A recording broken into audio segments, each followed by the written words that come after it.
사도신경을 우리가 잘 알고 있듯이 사도행전은 사도들이 주의 복음을 전가할 때 성령의 강건적인 역사가 나타났던 말씀이 바로 사도행전의 말씀인 것입니다. 오늘 특별히 3장에 보시면은 거기에 하나님의 놀라운 역사와 능력이 함께하는 것을 볼 수가 있습니다. 제9시 기도 시간에 베드로와 요한이 성전에 올라갔습니다. 여러분, 이 성전에 올라갈 때에 거기에 어떤 사람이 있었습니까? 2절 말씀해 보시면은 나면서 안전병이 된 사람이 그곳에 있었다는 것입니다. 근데 분명히 나면서 안전병이 된 사람입니다. 그 성전에 어떻게 왔을까요? 아마도 본인의 힘으로는 그 성전에 올 수가 없었던 것 같아요. 누군가가 가족이든 친구든 지인이든 누군가가 그를 성전 입구에 데려다 놓고 무엇을 하기를 원했습니까? 구걸하기를 위하여. 구걸하기를 위하여. 참 얼마나 비참한 인생입니까? 내 스스로 성전에 갈 수도 없고 누군가가 나를 그곳에 데려주어야만 살 수 있는 그런 인생. 내가 땀 흘리고 수고하고 열심히 노력해서 내가 경제적인 이익을 거두어 생활하는 것이 아니라 다른 사람에게 구걸해야만 살 수 있는 그런 불쌍한 인생이라는 것입니다. 여러분, 그런 불쌍한 사람이 그 성전문에 앉아 있을 때 그 심정이 어떠할까요? 오늘 우리 심령 가운데 성전 바깥에 구걸하고 있는 많은 사람들을 여러분 다시 한번 생각해 보시면서 그들의 마음을 헤아릴 수 있기를 예수님의 이름으로 축복합니다. 그 성전문에 들어가고 싶지만 들어갈 수가 없는 거예요. 왜? 몸에 장애가 있으니까. 그리고 그 성전문에 있는 그 사람의 역할은 구걸해야 되는 것입니다. 그런데 그가 말씀해 보시면은 3절에 그가 베드로와 요한을 만난 것입니다. 성전 미문에 앉아 있는 그가 베드로와 요한을 만났습니다. 인생은 만남의 연속인데요. 내 인생에 있어서 어떤 사람을 만나느냐? 이것이 정말 중요한 문제입니다.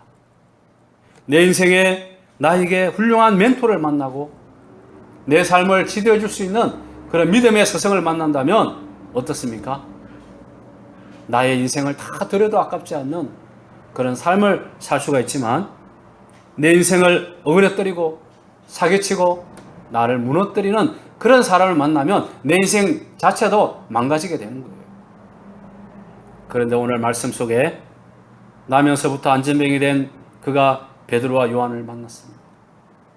그가 베드로와 요한을 만난 것이 인생의 아주 복 중에 복인 줄 믿습니다.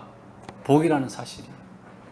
베드로와 요한이 그를 본 그때에 어떻습니까? 주목하여 보았습니다.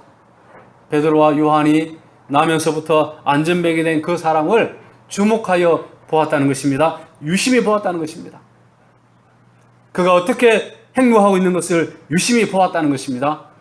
그런데 5절 말씀해 보시면은 그가 나면서부터 안전병이 된 그가 베드로에게 이렇게 바라봅니다.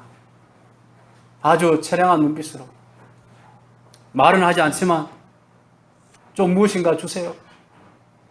내가 지금 구걸을 하고 있습니다. 나에게 무엇인가 주기를 원합니다. 이렇게 아주 처량한 눈빛으로. 여러분, 길을 가다가 길거리에서 구걸하고 있는 그런 분들을 만난 적이 없습니까? 그분들이 찬송을 틀어놓고 또 아주 처량한 눈빛으로 바라볼 때 무엇인가 주지 않으면 안 되는 그런 상황 속에 있을 때 만일 나에게 줄 것이 없다면 얼마나 여러분 난처할까요? 지금 내 주머니 속에 무엇인가 줄 수 있는 것이 없다면 그 눈빛을 어떻게 외면할 수 있을까요? 지금 베드로와 요한도 바로 그런 입장이라는 것입니다. 나면서부터 안전병이 된 그 사람이 무엇인가 자신에게 바라보고 주기를 원하고 있는데 정작 베드로와 요한은 줄 것이 없는 거예요. 그때 어떻게 합니까? 아주 놀라운 말씀을 베드로가 전하고 있습니다. 3장 6절에 보시면은 베드로가 가로되 은과 금은 내게 없거니와 은과 금은 내게 없거니와 내게 있는 것으로 내게 주노니 곧 나사렛 예수 그리스도의 이름으로 걸으라 말씀하고 있다는 것입니다. 사랑하는 성도 여러분, 만일 베드로와 요한에게 은과 금이 있었다면 어떻게 되었을까요? 아마 베드로와 요한에게 은과 금이 있었다면 그들은 은과 금을 주고 그냥 그 성전문으로 들어갔을 거예요. 그렇게 된다면 나면서부터 안전뱅이 된 이 사람의 인생은 어떻게 되었을까요? 그 은과 금을 받아서 잠시 연락하며 생활을 할 수 있었지만 그러나 그에게 예수 그리스도는 없었다는 사실입니다.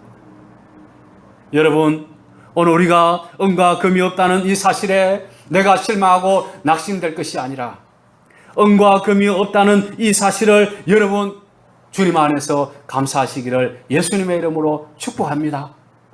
은과 금이 없다는 이 사실이 나에게는 감사의 조건이 될 수 있다는 거예요. 세상 사람들은 은과 금이 없으면 불행하고 인생을 어떻게 살까? 나는 실패한 사람이야 이렇게 생각할 수 있지만 그런데 주님 안에 있는 우리들은 은과 금이 없다 할지라도 이것이 불행이 아니라 나에게 감사의 조건이 될 수가 있다는 것입니다. 할렐루야. 그래서 베드로는 자신에게 은과 금이 없다는 이 사실을 알게 될 때 누구를 깨달았습니까? 나에게는 예수 그리스도가 있구나.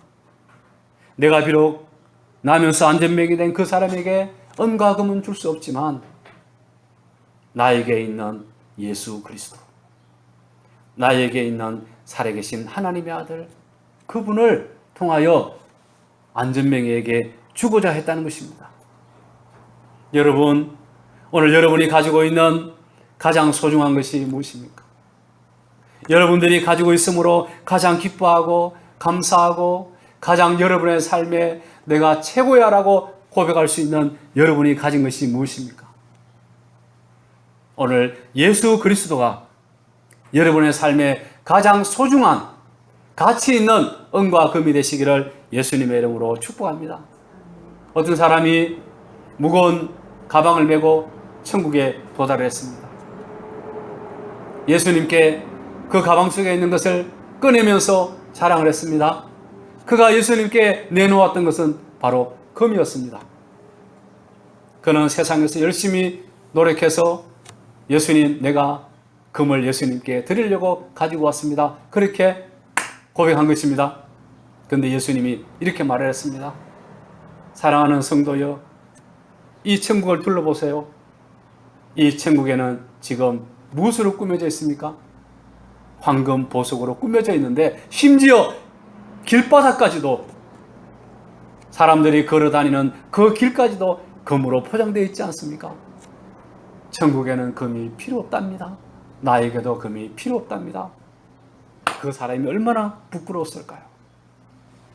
세상에서는 은과 금이 최고요. 내가 그것을 위하여 땀 흘리고 수고하여 내가 많이 가져서 하나님 앞에 드리면 하나님이 기뻐할 것으로 생각하지만 그게 아니라는 거예요. 세상에 가장 가치 있는 것은 눈에 보이는 것이 아니라 내가 손으로 잡았던 것이 아니라 오늘 내 눈에 보이지 아니하시고 나에게 구원을 주시고 지금도 저 하늘 보좌에서 나를 위하여 언제나 기도하고 계시는 예수 그리스도, 그분이 내 인생의 가장 소중한 존재이라는 사실을 여러분 꼭 기억하시기를 예수님의 이름으로 축복합니다. 아멘. 그분만이 내 인생의 주인인 것입니다. 아멘. 이렇게 베드로가 나사렛 예수 그리스도 이름으로 일어나 걸으라 이렇게 선포할 때에 놀라운 역사가 일어났습니다. 8절 말씀에 보시면은 나면서부터 안전병이 된 그 사람이 뛰어서서 걸으며 그들과 함께 성전으로 들어가면서 걷기도 하고 뛰기도 하며 하나님을 찬미하니. 이것이 초대교회의 부흥의 역사입니다. 오늘 초대교회의 부흥의 역사는 사람이 인위적으로 물질을 나눠주면서 사람들을 동원한 것이 아닙니다. 오직 예수 그리스도의 이름으로 선포하고 명령하고 말씀을 전가할 때 초대교회의 놀라운 부흥의 역사가 일어나게 된 것입니다.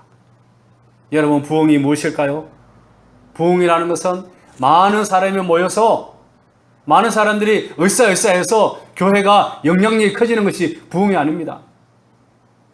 부흥이라는 것은 한 영혼 한 영혼이 예수 그리스도를 주님으로 모시고 그분을 인생의 최고의 가치로 삼아서 내가 그분을 증거하는 삶, 예수 그리스도를 세상에 나타내는 그 삶이 바로 부흥의 역사요 부흥이라는 것입니다.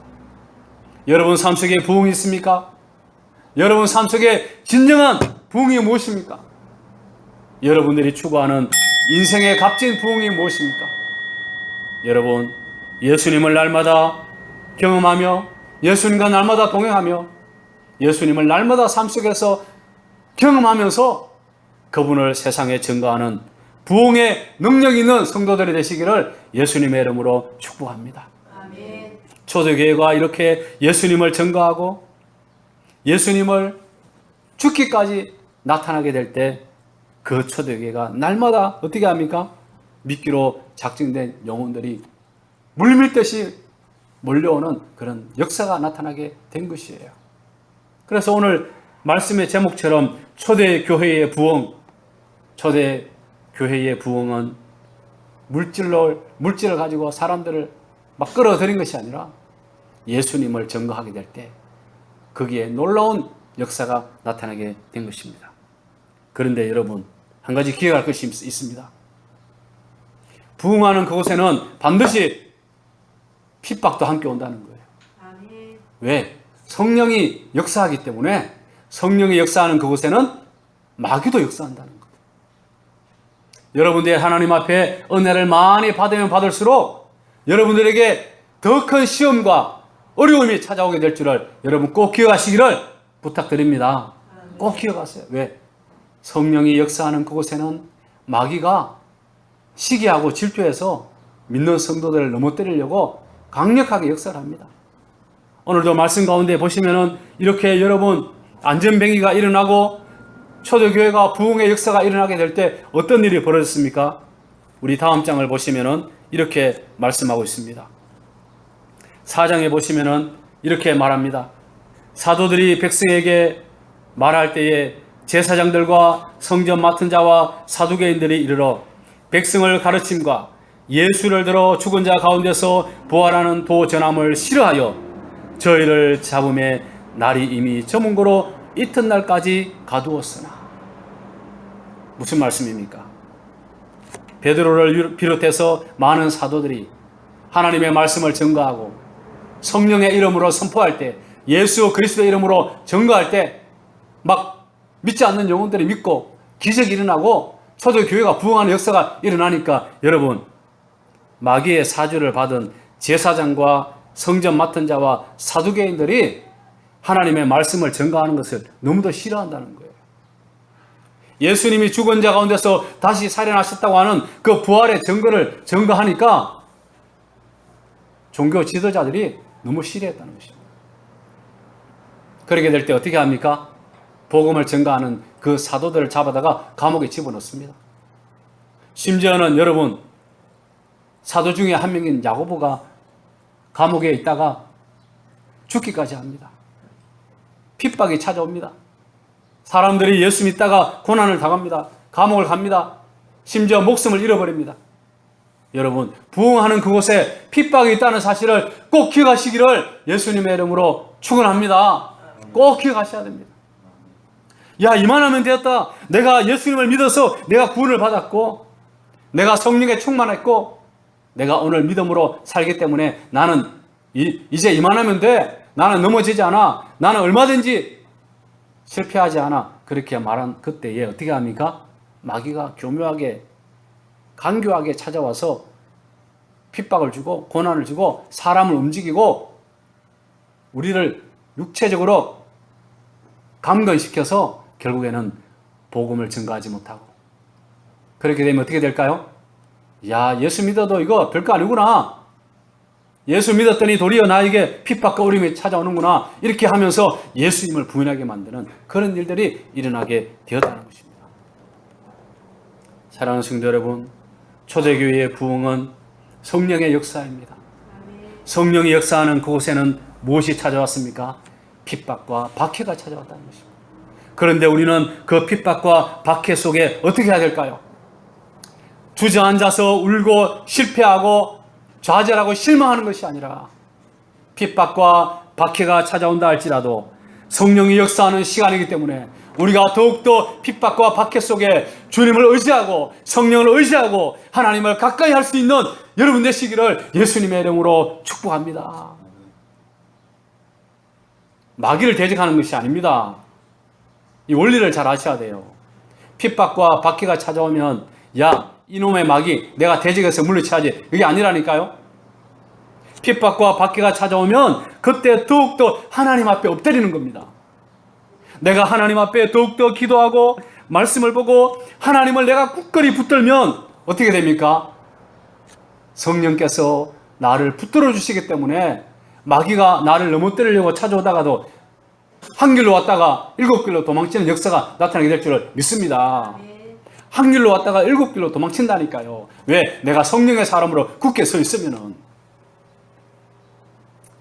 은행에서 근무하는 직원이 위조 지폐를 잘 발견할 수 있는 비결이 무엇인지 아십니까? 우리는 생각할 때에 날마다 위조 지폐를 바라보면서 연구하고 노력하면 위조 지폐를 잘 발견할 수 있다고 생각할 수가 있는데 그게 아니라는 겁니다. 은행 직원이 날마다 온전한 돈, 정품의 돈을 매일매일 연구한다는 겁니다. 그래서 만져보기도 하고 무게도 달아보고 또 이렇게 그 속에 들어있는 글씨도 보면서 날마다 그 돈을 연구하면 나중에 어떻게 될까요? 그게 가짜 돈, 위조 지폐가 들어오면 쉽게 발견할 수 있다는 겁니다. 바로 그 원리입니다. 내가 여러분 핍박이 오고 박해가 찾아오고 내 삶에 어려움이 찾아오면 내가 마귀를 물리치고 대적하고 내가 마귀를 이기기 위해 애쓰고 노력하는 것이 아니라 그럴 때일수록 더욱더 하나님 앞에 엎드리고 믿음으로 하나님께 나아가면 하나님이 나에게 힘을 주시고 성령님이 나를 붙들어 주셔서 내가 능히 마귀를 이길 수 있는 힘과 능력을 베풀어 주실 줄을 믿습니다. 전쟁은 여호와께 속해 있다는 것입니다. 영적인 전쟁은 나에게 있는 것이 아니라 내가 혈과 육에 있는 것이 아니라 영적인 싸움은 우리 하나님께 있는 줄을 여러분 믿으시기 바랍니다. 그래서 내가 전쟁을 할 때에 내가 혼자 나가서 전쟁하려고 하는 것이 아니라 내가 마귀를 대적해서 이기려고 하는 것이 아니라 하나님을 의지해서 나아가면 하나님이 대신해서 싸워주실 줄을 믿습니다. 이것이 믿음의 원리인 것입니다. 초대교회 성도들은 부흥하는 가운데 핍박과 박해가 찾아온다 할지라도 무너지지 않았습니다. 왜? 이 원리를 알고 있었기 때문에 그렇습니다. 내가 하나님을 의지하고 끝까지 믿음으로 나아가면 하나님 우리를 책임져 주시고 우리들을 인도해 주신다고 하는 강력한 믿음의 원리가 있었기 때문에 그 핍박과 박해 속에서 어떻게 합니까? 찬양하고 기도하고 말씀을 의지하여 죽기까지 그들은 주님을 부인하지 않고 믿음으로 살았다는 것을 알 수가 있는 것입니다. 말씀을 정리합니다. 사랑하는 성도 여러분, 초대교회는 성령의 놀라운 역사로 나면서부터 안전병이 된 자가 일어나는 역사가 일어났습니다. 그리고 많은 영혼들이 몰려왔습니다. 그럴 때 마귀가 시기하고 질투하여 핍박이 일어났습니다. 그 핍박과 박해 속에 사도들과 성도들 어떻게 합니까? 하나님 앞에 낙심하고 절망한 것이 아니라 마귀를 대적한 것이 아니라 하나님을 더욱더 가까이 하고 기도하고 하나님 앞에 믿음으로 섰더니 결국에는 하나님이 성립케 하신 줄을 믿습니다. 이 믿음의 원리를 가지고 초대교회가 부흥하고 승리했던 것처럼 우리들도 신앙생활할 때에 어렵고 힘든 중에서도 끝까지 하나님을 의지하고 믿음으로 나아가서 하나님이 나에게 승리케 하시는 그 놀라운 역사를, 능력을 경험하시기를 주님의 이름으로 축원합니다. 아멘. 기도합니다. 하나님 아버지 감사합니다. 우리들은 어려움을 만나면 내가 힘이 있을 때는 마귀를 대적하고 이기려고 합니다. 내가 힘이 약해지면 낙심하고 절망합니다. 그러다가 주님이 나와 함께 하신다는 사실을 잃어버릴 때가 있습니다. 그런데 초대교회 성도들은 부흥하는 가운데서 핍박이 오고 환난을 만날 때에 그들은 하나님 앞에 더욱더 가까이 가서 믿음으로 승리한 것을 볼 수가 있습니다. 전쟁은 여호와께 속해 있습니다. 내 힘으로 능력으로 싸우는 것이 아니라 하나님의 능력으로 싸운다는 사실을 기억하게 하여 주셔서 영적인 싸움이 치열하게 벌어지고 있는 오늘 이 시대에 우리가 날마다 하나님을 가까이 하며 말씀을 가까이 하며 더욱더 영적인 생활을 통하여 하나님을 나의 능력으로 삼을 수 있도록 인도하여 주셔서 내 힘이 아니라 하나님의 능력으로 이 세상을 능히 이길 수 있는 은혜를 베풀어 주시옵소서. 우리 언약교회를 불쌍히 여겨주시고 날마다 하나님 말씀에 굳게 서며 성령의 인도하심을 받고 부흥의 역사가 일어나는 그런 교회가 될 수 있도록 은혜를 베풀어 주시옵소서. 예수님의 이름으로 기도합니다. 아멘.